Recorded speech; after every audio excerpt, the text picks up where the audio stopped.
Audio Jungle।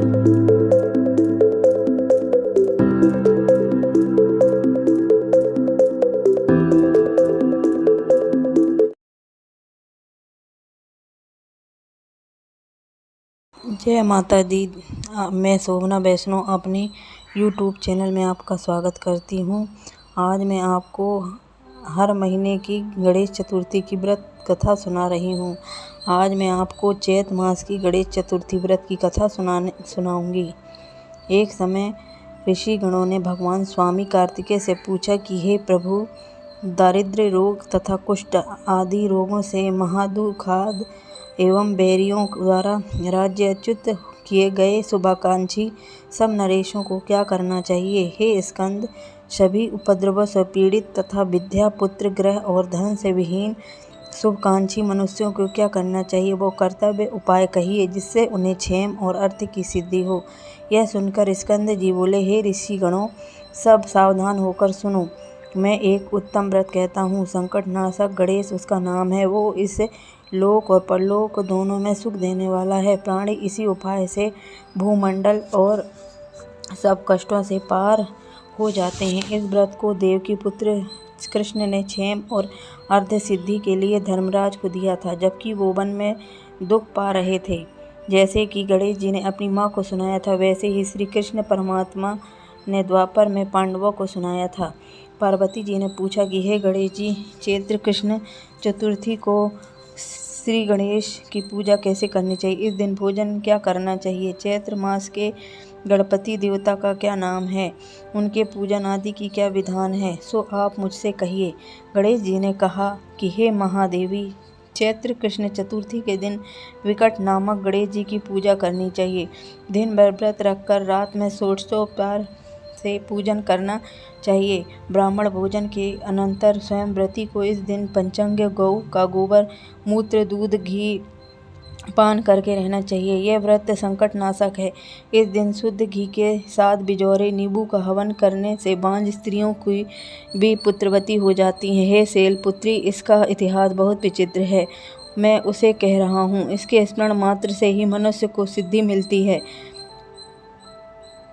प्राचीन काल में सतयुग में मकरध्वज नामक एक राजा हुए। वे प्रजा पालन के प्रेमी थे।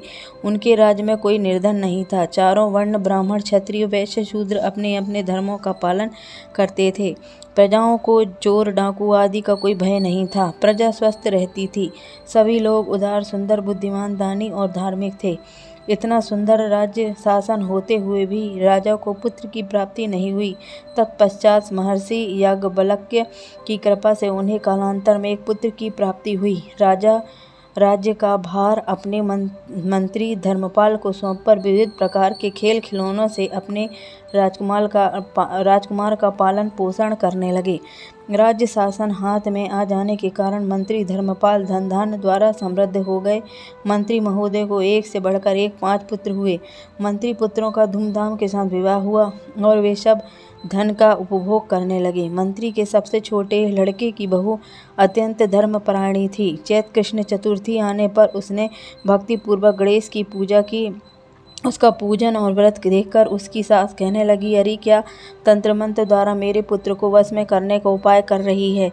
बार बार सास के निषेध किए जाने पर भी जब वह बहू ना मानी तो सास ने कहा, अरे दुष्टा, तू मेरी बात नहीं मान रही, मैं पीट कर तुझे ठीक कर दूंगी। मुझे यह सब तांत्रिक अभिचार पसंद नहीं है। बहू ने कहा, सासू जी, मैं संकटनाशक गणेश चतुर्थी का व्रत कर रही हूँ। यह व्रत अत्यंत लाभदायक है। पतेहू की बात सुनकर उसने अपने पुत्र से कहा, पुत्र, तुम्हारी बहू जादू टोने पर उतारू हो गई है।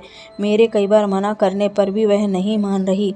मैं गणेश जी को नहीं जानती, ये कौन है और इनका व्रत कैसे होता है।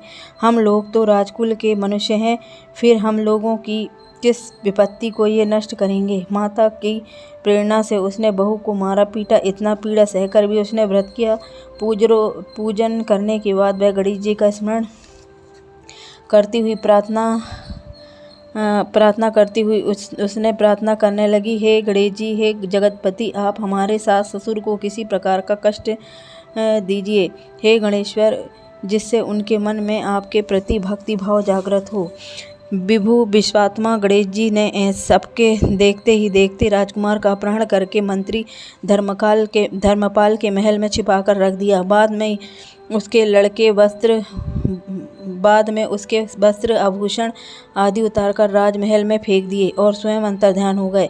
इधर राजा ने अपने पुत्र को पुकारा, परंतु कोई प्रत्युत्तर न मिला। फिर उन्होंने मंत्री के महल में जाकर पूछा, मेरा राजकुमार कहाँ चला गया? महल में उसके सभी वस्त्राभूषण तो हैं, लेकिन राजकुमार कहाँ चला गया? किसने ऐसा निंदनीय कार्य किया? हाय, मेरा राजकुमार कहाँ गया? राजा की बात सुनकर मंत्री ने उत्तर दिया, हे राजन, आपका चंचल पुत्र कहाँ गया इसका मुझे पता नहीं है। अभी गांव, हमनगर, बाग बगीचे आदि सभी स्थानों में खोज कराता हूँ। इसके बाद राजा अपने सभी नौकरों, सेवकों आदि से कहने लगे, हे अंगरक्षकों, मंत्रियों, मेरे पुत्र का यथाशीघ्र ही पता लगाओ। राजा का आदेश देखकर मंत्री लोग सभी स्थानों में खोज करने लगे। जब कहीं भी पता न लगा तो दूतों ने आकर महाराजा से डरते डरते निवेदन किया कि महाराज, अपहरणकर्ताओं का कहीं सुराग नहीं मिला। राजकुमार को आते जाते किसी ने नहीं देखा। दूतों की बातों को सुनकर राजा ने मंत्री को बुलवाया।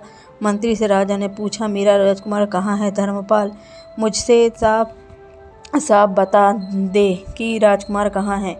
उसके वस्त्राभूषण तो दिखाई पड़ते हैं, केवल वही नहीं दिखाई दे रहा। अरे नीच, मैं तेरा वध कर डालूंगा, तेरे कुल को नष्ट कर दूंगा, इसमें जरा भी संदेह नहीं है। राजा द्वारा डांट पड़ने पर मंत्री चकित हो गया। मंत्री ने सर झुकाकर कहा कि हे भूपाल, मैं पता लगाता हूँ, इस नगर में बालक अपहरणकर्ताओं का कोई गिरोह नहीं है और न ही डाकू आदि हैं। फिर भी हे प्रभु, पता नहीं किसने ऐसा नीच काम किया है और न जाने राजकुमार कहाँ चला गया।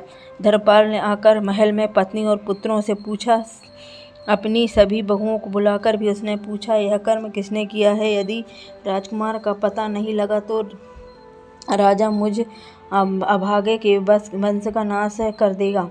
ससुर की बात सुनकर छोटी बहू ने कहा, हे दादाजी, आप इसे चिंतित क्यों हो रहे हैं? आप गणेश जी का कोप है, आप पर गणेश जी का कोप हुआ है, इसलिए गणेश जी की आराधना कीजिए। राजा से लेकर नगर के समस्त स्त्री पुरुष बालक वृद्ध संकट चतुर्थी का व्रत विधि पूर्वक करें तो गणेश जी की कृपा से राजकुमार मिल जाएंगे। मेरा वचन कभी मिथ्या नहीं होगा। छोटी बहू की बात सुनकर ससुर ने हाथ जोड़कर कहा कि हे बहू, तुम धन्य हो, तुम मेरा और मेरे कुल का उद्धार कर दोगी। गणेश जी की पूजा कैसे की जाती सुलक्षणा मुझे बताओ। मैं मंद बुद्धि होने के कारण व्रत के महत्व को नहीं जानता हूँ।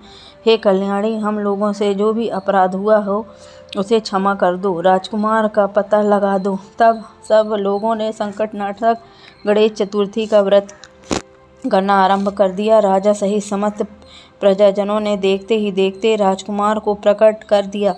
राजकुमार को देखकर नगरवासी आश्चर्य में पड़ गए। सब लोग बहुत प्रसन्न हुए। राजा के हर्ष की सीमा न रही। राजा कह उठे, गणेश जी धन्य है और साथ ही मंत्री की कल्याणी पतोही भी धन्य है, जिसकी कृपा से मेरा पुत्र यमराज के यहाँ जाकर भी लौट आया। अतः सब लोग इस संतानदायक व्रत को निरंतर विधि पूर्वक करते रहें। श्री कृष्ण ने राजा युधिष्ठिर से कहा कि हे राजा युधिष्ठिर, त्रिलोक में इससे बढ़कर कोई दूसरा व्रत नहीं है। कुरुकुल दीपक, आप भी अपने क्लेशों के शमनार्थ इस व्रत को अवश्य कीजिए। श्री कृष्ण के मुख से इस कथा को विस्तार पूर्वक सुनकर युधिष्ठिर ने बड़े ही भक्तिभाव से चैत्र कृष्ण चतुर्थी का व्रत किया और गणेश जी की कृपा से अपने राज्य को पुनः प्राप्त कर लिया। बोलो श्री गणेश भगवान की जय। अगर आपको मेरी कहानी पसंद आई हो तो प्लीज़ सब्सक्राइब कीजिए, लाइक कीजिए और शेयर कीजिए। धन्यवाद। हमारी कहानी पसंद आई हो तो आपको चैनल को ज़रूर सब्सक्राइब करें। जय श्री राम।